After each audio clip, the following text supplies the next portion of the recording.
Hello, and thank you so much for taking the time out to listen. So, I promised you that we would talk about the narcissists and how they go about trapping us. Oh, yeah, mentally, though. We're focused on the mental. So, we're breaking free now. We're going to break free. There are steps in getting out from under a narcissist's control. So, for some of you all, we are going to get into the scriptures. So if you are okay with the Bible, this is going to definitely be one of those that will bless you, not just mentally, but spiritually as well. So listen to the entire message, and by all means, feel free to share.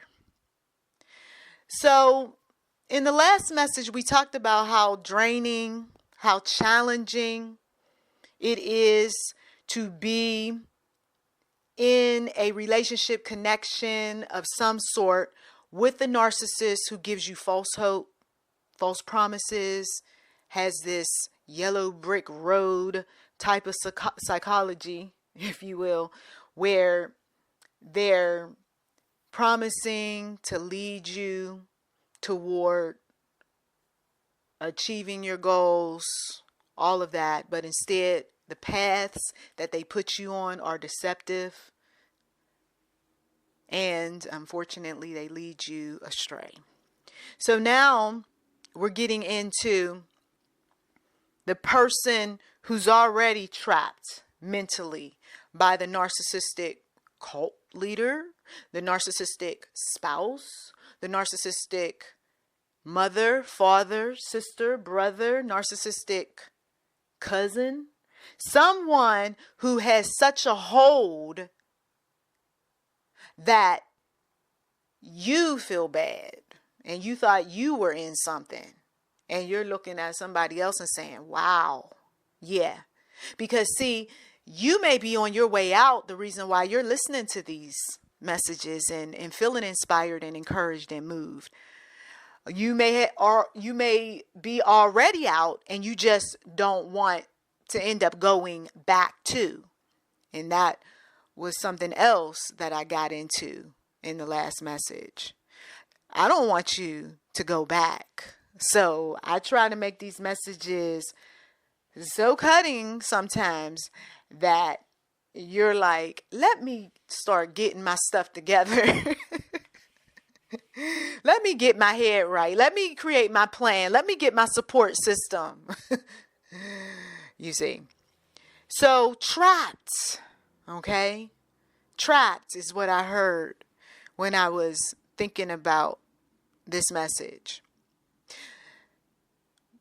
What are some ways that you or someone else is trapped by a narcissist?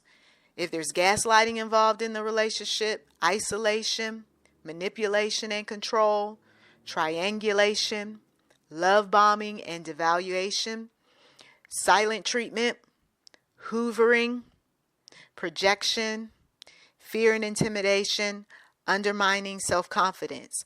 I've looked at people's audios or listened to people's audios and videos over the years about all sorts of subject matter with regard to power and control, domestic violence, dating violence, as well as my own experiences years ago.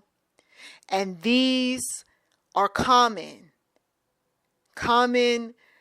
things that show up when you're in these toxic relationships, connections, and so forth. And chances are that if this sort of thing keeps showing up, you got yourself connected with this narcissist. And you might have dismissed the gaslighting. Matter of fact, you may not have even known what it was. But if it looks something like they're denying what you say or do, or they claim that you said or did some things that you know you didn't do, or if they make you doubt your memory or your judgment, yeah. You just might be that one who the narcissist has used these tactics before and it worked and it's still working. Because then you say, oh, did I say that? Did I do that? Oh, I'm sorry. Yeah, a lot of that. I'm sorry. I apologize. Oh, okay. I didn't mean to. And meanwhile, the narcissist is like, she probably did say it, but I don't care. Or, yes, she did say it, but I'm not going to let her know that I know she said it. So, no, you didn't say that. No, I don't know what you're talking about. There's a lot of that goes on. And so if you got to record yourself, if you got to have Alexa remind you, whatever you got to do so that you can stay on point, because that narcissist, he or she is used to manipulating individuals. And this is why for many of them, they're always talking about what somebody didn't say, didn't do, and they're always so-called right. And we know better. I saw this between two women in a family, and I was so disappointed because I knew one was using the you didn't say, you didn't do type of stuff so that she could get what she wanted, while the other one, and she had a memory for some shady behaviors that the narcissist was putting out, and she called her out every single time. So for some of you all, this is going to work out for you if you would just not allow, and what I mean work out for you is that freedom, that being on the path toward freedom, if you would just stop letting a narcissist get away with saying that you didn't say, you didn't do, I don't recall, and all of that. This happens a lot in the corporate atmosphere. And when you hear someone saying that a lot in, the professional world, that person can't be trusted. That person oftentimes is a liar. And so you've got to have dates, times, witnesses when you're dealing with people like that.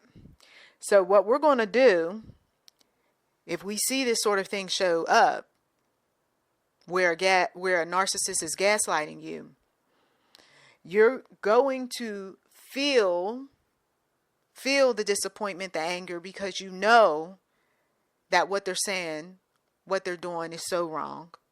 Don't fight it. It is what it is. You have every right to feel disappointed, angry, upset, sad about these things, okay?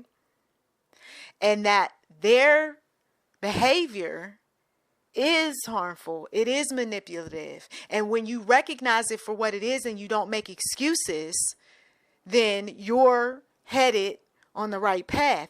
Proverbs 4:23 in the New International Version of the Bible says, above all else, guard your heart. So now that I know who you are, I see how you operate. You're always saying that I didn't, or I don't know what I'm talking about, or you're mistaken, or whatever. Okay, now that I see that you like to do that, I'm guarding my heart with you.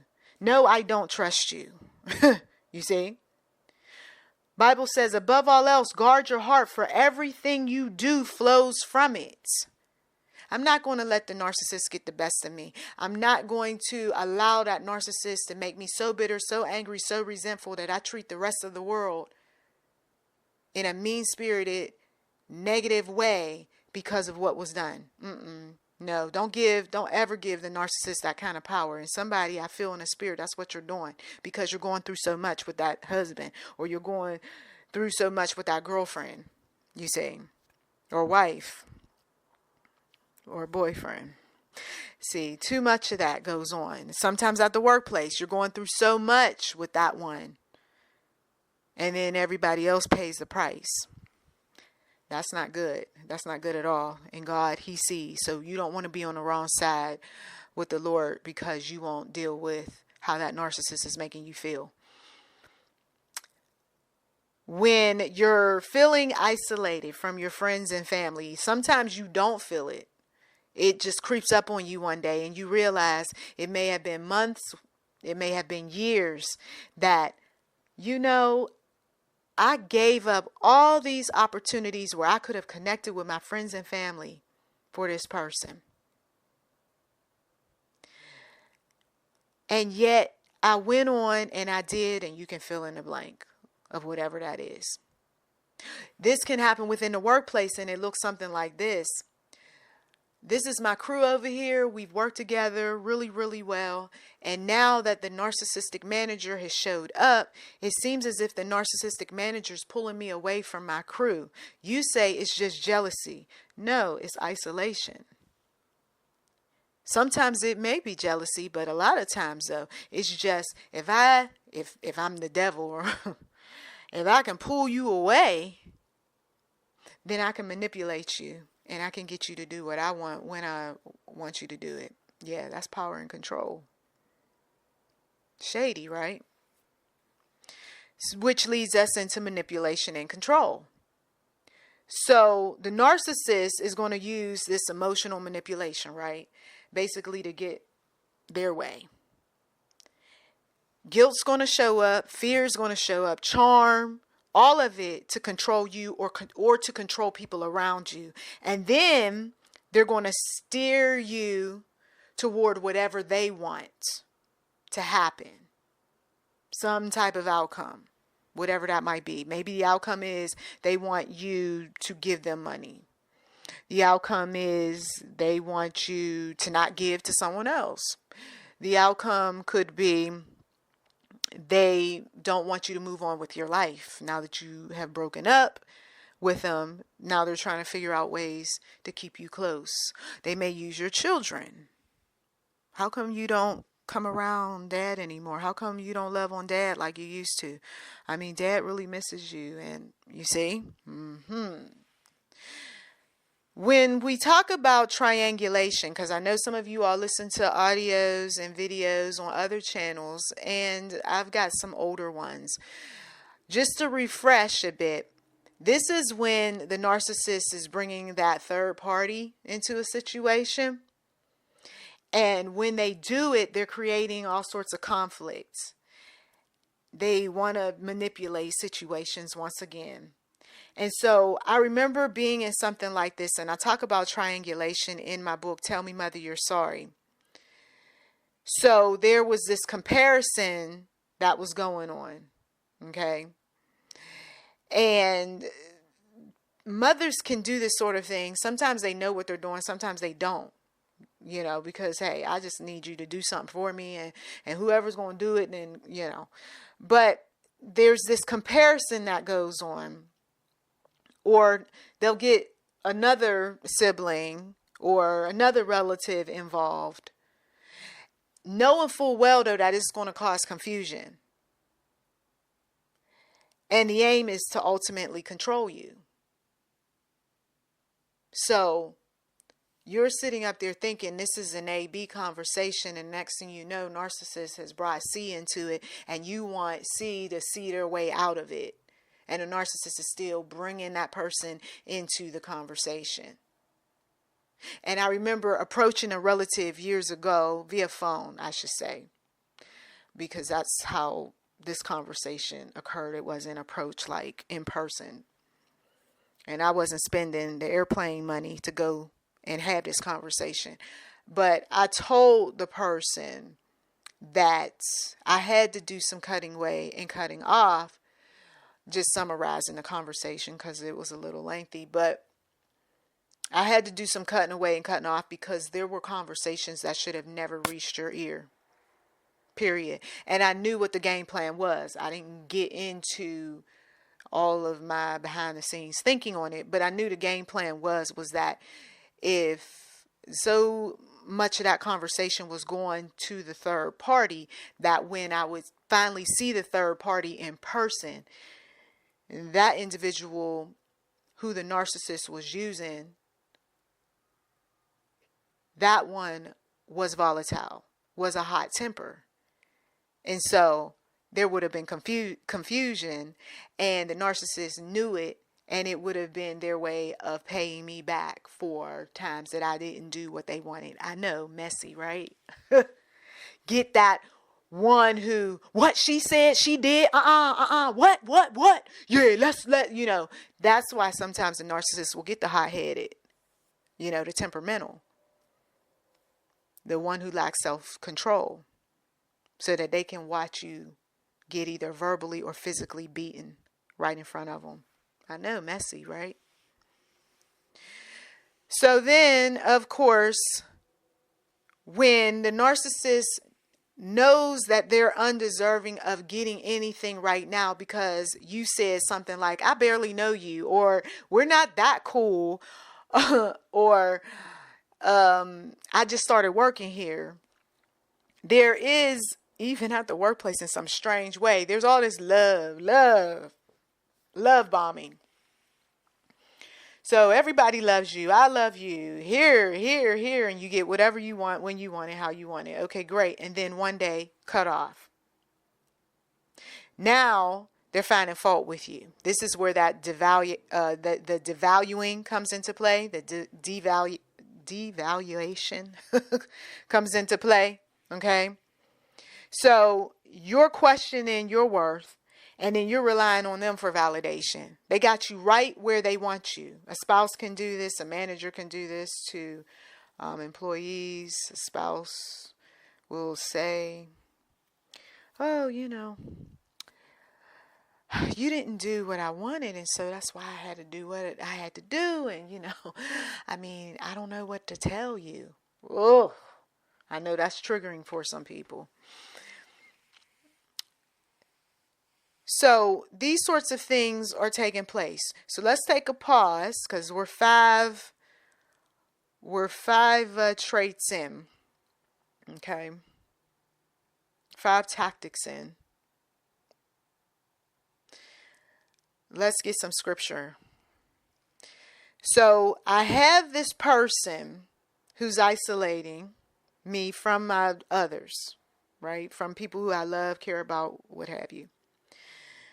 I need to let this person know what the limits are. We're not going to tell these things that we know about them. Okay, we're not going to talk about isolation. We're not going to talk about manipulation and control. This is behind the scenes stuff. You don't get into that with a narcissistic individual. Instead, like we acknowledge the problem when it came down to the gaslighting, we're also going to set the boundaries, though, with the isolation. We're going to let them know what the limits are. We're going to communicate what those limits are. We're going to talk about how we feel, but we're going to be firm. We're going to be strict about the boundaries that we're establishing. So we're going to protect ourselves from any further manipulation. Had to do this. It was tough, but I did it. I had the conversation. I tried to be as brief as possible. And if my boundaries were impacted, because at that particular time in my life, I was vulnerable, having come out of a relationship, I didn't stand my ground. So I can admit that I did some things up to a certain point to protect me, and then I just caved in. Don't do that. Sometimes we cave in out of loneliness. Sometimes we cave in because we feel like we owe that person something. And of course, that's why they love bombed you and everything else, because they saw that you were trying to establish your boundaries. You were trying to distance yourself even a bit. And the narcissist had to figure out a way to draw you back in.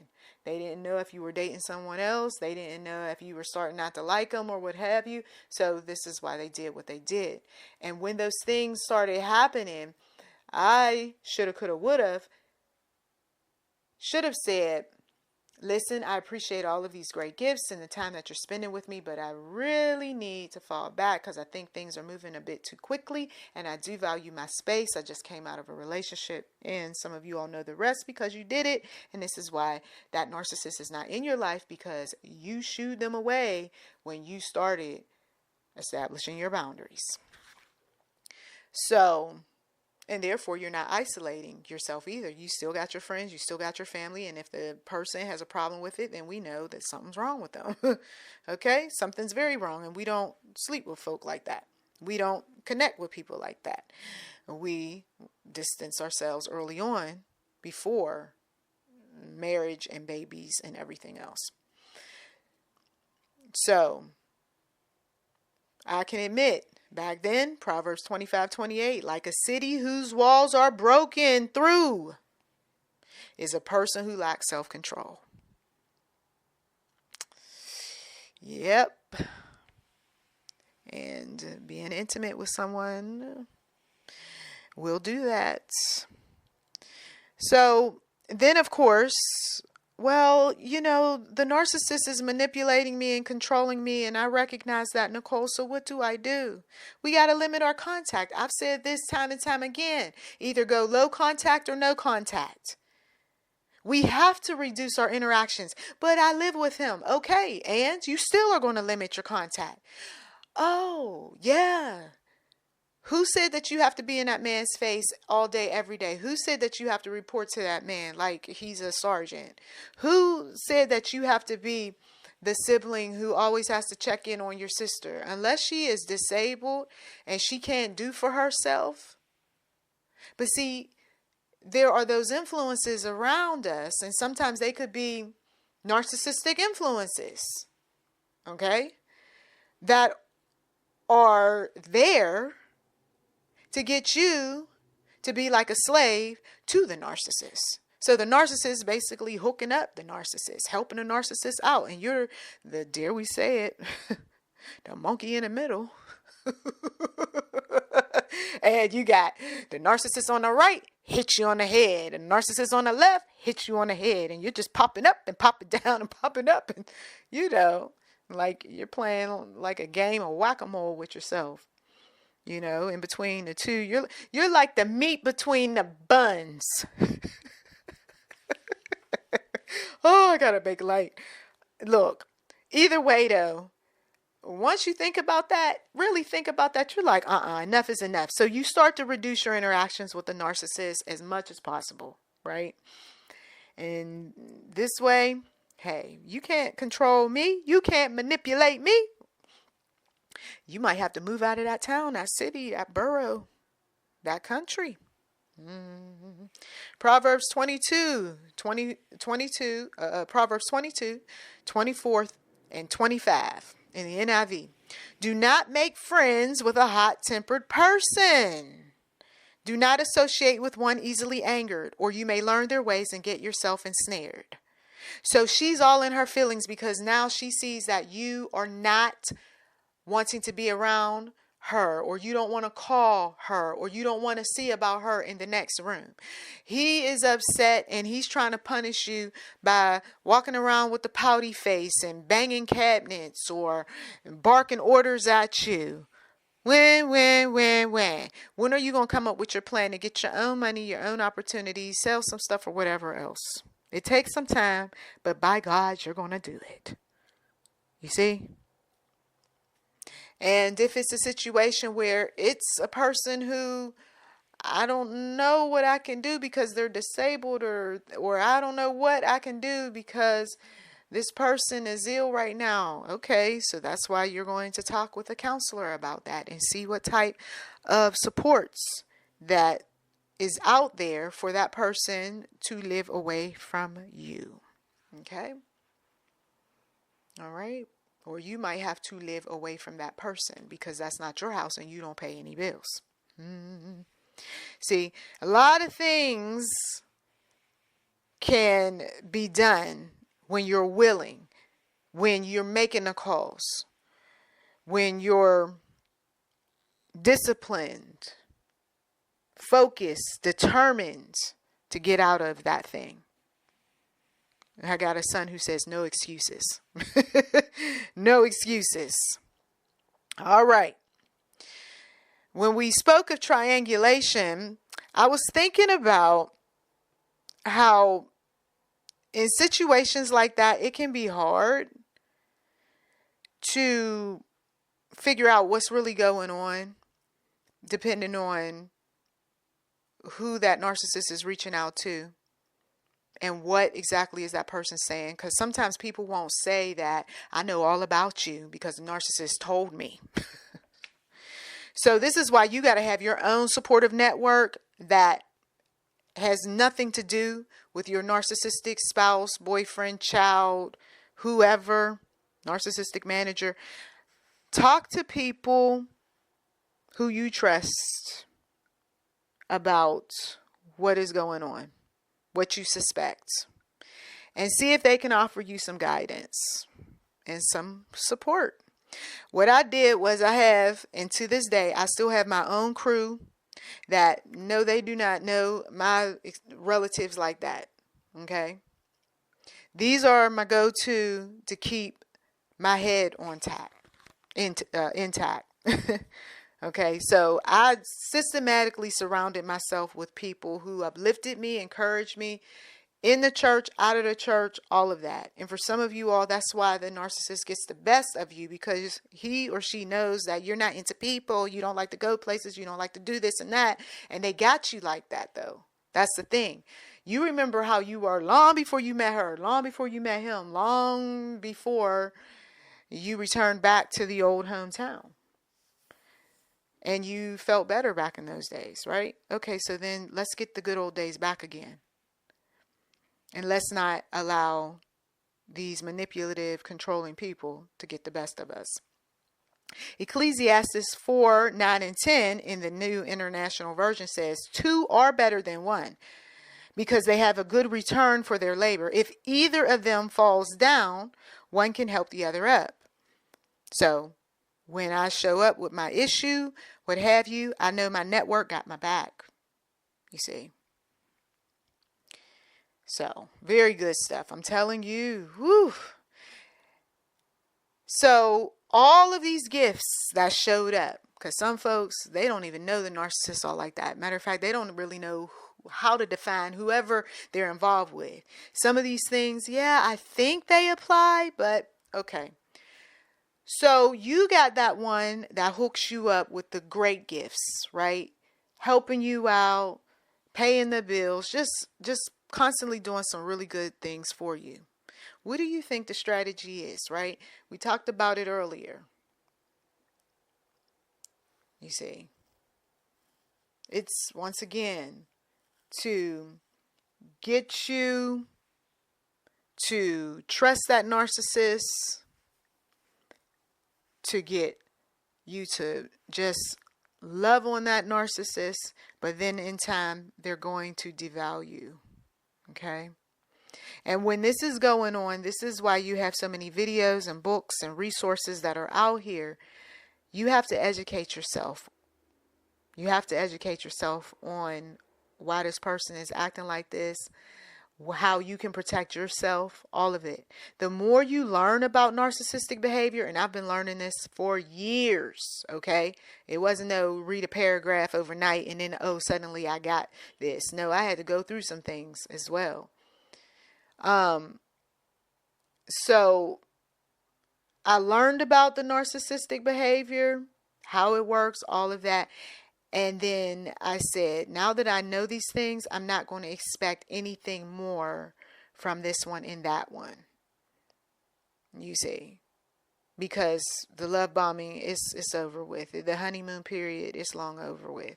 You know, oh, you're such a good, and you fill in a blank, whatever your title is to that person.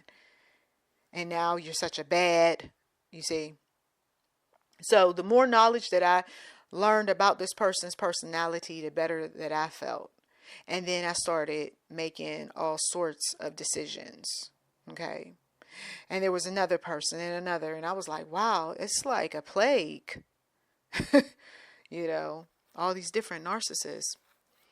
So Proverbs 15 and 14 says, the discerning heart seeks knowledge, but the mouth of a fool feeds on folly. Now, before I knew about all of this, I will admit I was cussing. I was cussing, fussing, talking about, well, I'm going to do this and that, you know, because nobody likes to be disrespected time and time again. And at some point, I am like losing it. I'm like ready to go in. Another time, it wasn't about the cussing and stuff. It was just like, get this person out of here. Like, why are you holding on to this person? Like, I'm talking to family members saying, why are you letting this person get away with, you know, this type of thing. And then in time, I'm like, I got to get away from y'all because something's wrong here. You just don't let people just do other people wrong and then you just co-sign on that foolishness. You don't. So there was so much that was going on. So here we are, we're trapped. We're trapped by the narcissist's silent treatment. Grew up in a household, silent treatment. And you would talk to the person and they would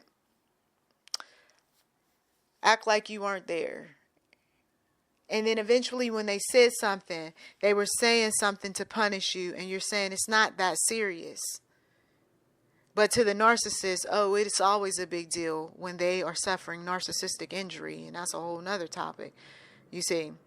And so the silence is to keep you wondering, are you okay? Are you all right? They control you because you're always concerned. You're always worried.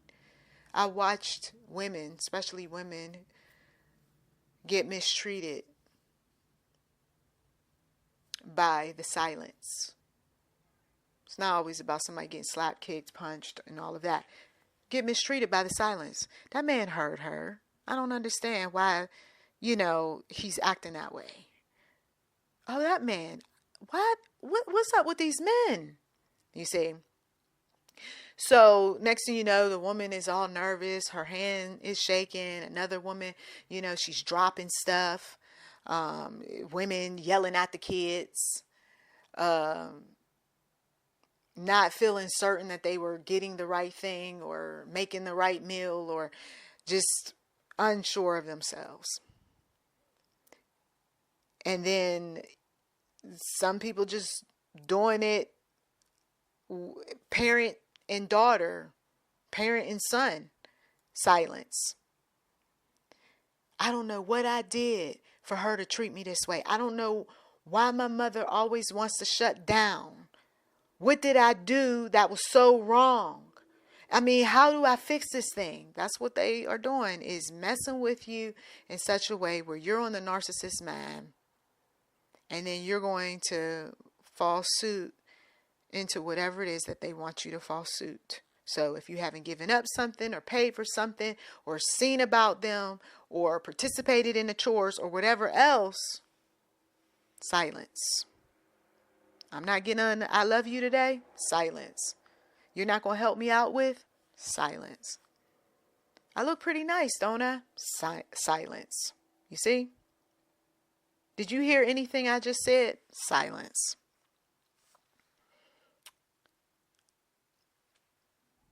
So we're just going to focus on self-care. Okay? This self-care is new to me, like the word self-care. You see, looking after self, loving on oneself, all that, used to hearing that. But if I know that this is the game that the narcissist wants to play, I'm going to focus on me. The narcissist is going to see me exercise. And I've done this sort of thing over the years, plenty of times. The narcissist is going to see that I'm not an emotional wreck. I'm not losing sleep. I'm going to the church. I'm talking to people like yourself. You see, the narcissists in the family, they got the upper hand because there were so many relatives that were consumed by them. But when we went off to college, and us younger ones, and when we went to trade schools and military schools and business schools, and we were just educating ourselves and just doing the doggone thing in the 90s, the narcissists no longer had the upper hand on us. We come back and then they start criticizing us that we look different, or whether we gain weight, lost weight. Oh, you're talking like those people, Educated, you mean? That type of thing. So all of that self-care, educating yourself, that's good. That's real good. Keep doing that. Keep doing that. Going to get your massage, getting your hair done, wearing some nice clothes, hanging out with your girlfriends. Keep doing that. Don't let that narcissist ever think that you're so in love and obsessed with, can't live without. Never, never, never. And for some of you all, you've been punished because you are putting self, finally, and it doesn't make you a narcissist, but you're finally putting self over the narcissist. You're prioritizing your well-being. You are the one who's nurturing your relationship with the one true God. You see? If the narcissist sees all that, doesn't like it, tough. Keep doing it. Keep doing it. That's how we deal with Mr. Silence. Miss Silence, so mad. Yeah, well, I'm good over here. 1 Corinthians 6:19-20 in the New International Version says, "Do you not know that your bodies are temples of the Holy Spirit who is in you, whom you have received from God?" Do you know that, listener? You are not your own. You were bought at a price. Therefore, honor God with your bodies. My body is going over here. My body's going over there. I'm getting checked out, checked up over at the doctor's office and checked out by some nice looking people on the street. You see, my body is feeling good. It's looking good. It's all good in the hood. You see? Because I'm not caught up in the foolishness that the narcissist wants to put out there. You see? Hallelujah. Glory be to the one true God. I hope this message is resonating with some of you all. At this point, if you want to like, subscribe, comment, share, please do. If you just want to sit back and listen to the final portion, because we are coming up on that, let's continue.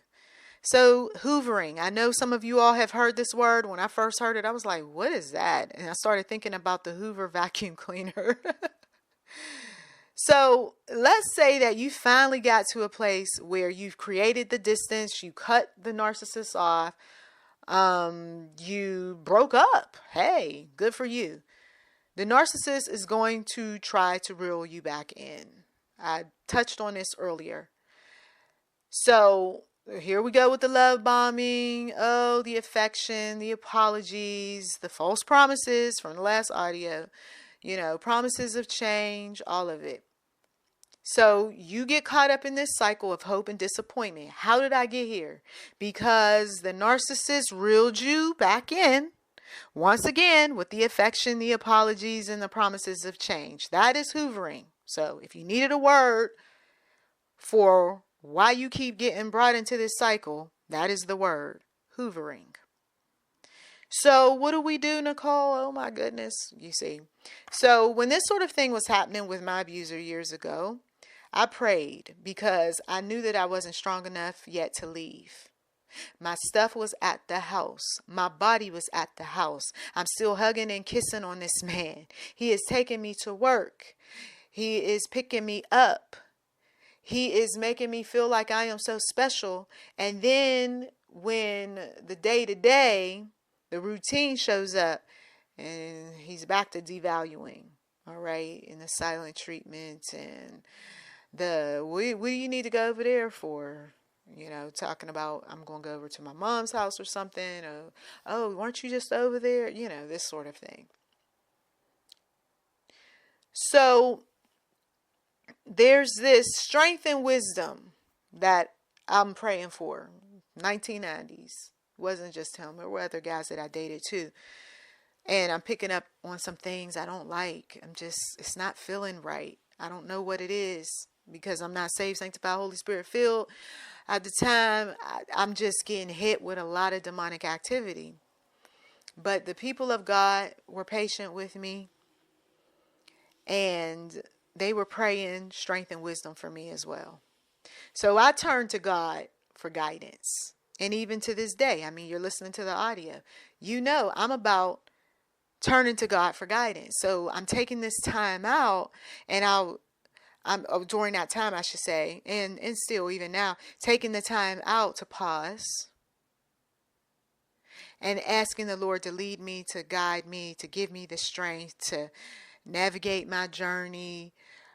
I need to be about God's business. I need to be free. I need to allow the Lord to lead me.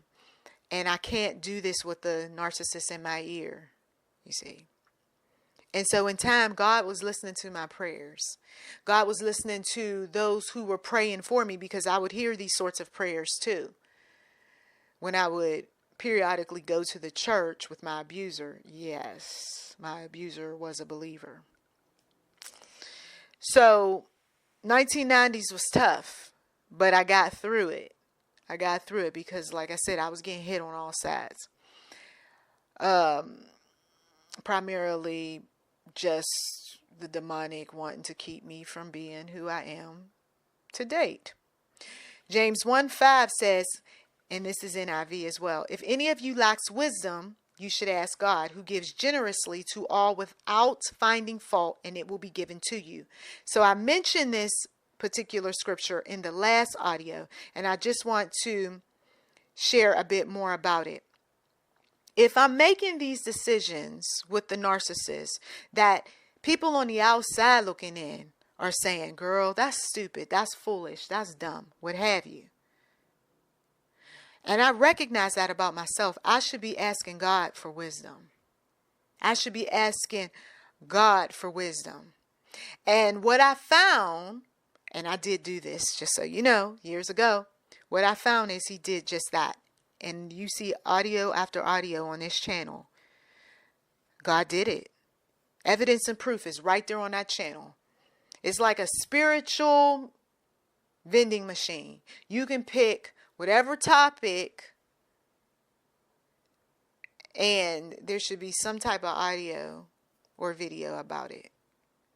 That is as a result of years of asking the Lord for wisdom through every foolish decision that I made so that I would not do it again, you see.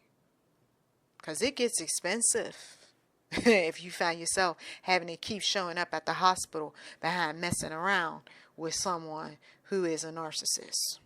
Because there are those violent ones. And then there are those that they're not violent. They're just the type of people who are, like I said, the ones that use the silent treatment. So the narcissist is going to trap you with projection. You get caught up in thinking about what this narcissist has said and done. They're going to accuse you of the very things that they're guilty of. Oh, you're saying I'm dishonest? I'm a liar? You're dishonest. You're a liar. You say I'm selfish? You're selfish. Like little kids. Little kids. No, I didn't say that. You said that. You see. So then you start doubting yourself, or you start questioning your own behavior. Or if you're not doing any of that, you're just straight up cussing and fussing and acting like a doggone heathen. You see. And then the narcissist is going to throw up and you call yourself a Christian. Mm-hmm. See, they mess with you by trapping you, or you allow them to trap you, or both, by doing the gaslighting, isolating you, manipulating and controlling you, using the triangulation, the love bombing, the devaluation, the silent treatment, the hoovering. They did all of this, and now that you have exposed some things or told them, that's why I say don't do this. This is behind the scenes, in the back room type of conversation. But since you did this, now they're going to project onto you. I'm a narcissist. You're a narcissist. You see? So at this point, I'm saying, you know, you're still caught up in the traps of the narcissist. You're going to need a professional then. You tried to get out and then still couldn't successfully get out. You tried and you tried. And eventually I did need professionals. I really did. Because I had already did the going back and forth 7 times. And the domestic violence counselor said, you will not go back this time. Because you've made up in your mind. They saw all of the evidence and proof and the signs that, yeah, she had enough. Because now the police are involved. And now she's got a scar. And some women, they have gone back and forth to the point where they had all that and they're still trapped. And at some point, though, some people, I mean, we could wish upon a star, but I'm not giving people false hope. Some people, they're not going to change. Okay? So there is the trap of fear and intimidation that the narcissist uses. The threats, the anger, the just intimidating acts to control you, to get you to do. And that's what my abuser had done. And that's what I saw abusers back in the day do to their women. If you leave, I'm going to hurt you. Act like you're going to come here and do this and do that. Cussing, fussing, all of it. Jumping up in people's faces. And so you're on edge. It's like you're walking on pins and needles. And you don't know how to respond to any of it. So sometimes you just freeze. I saw a lot of that too. Women that would show up at family functions who were still in freeze with raccoon eyes. Okay? They were drained mentally, physically, spiritually, emotionally exhausted. Okay? Professional. You're going to need professional help if this is where you are and you don't have any more energy to deal with the narcissist, so the narcissist gets his or her way, or they. Enough already. The narcissist traps you by undermining your self-confidence, and that's it. That's it. That's the last one. So the belittling took place, the criticism took place. I felt small. I was dependent on the man. I was dependent on the men in my family for validation and approval. And meanwhile, later on, we found out that some of these men were nothing more than pimps, players, hustlers, gamblers, and players.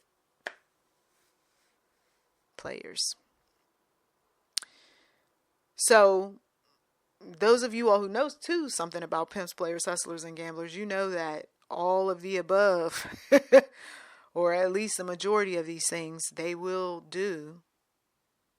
They will do.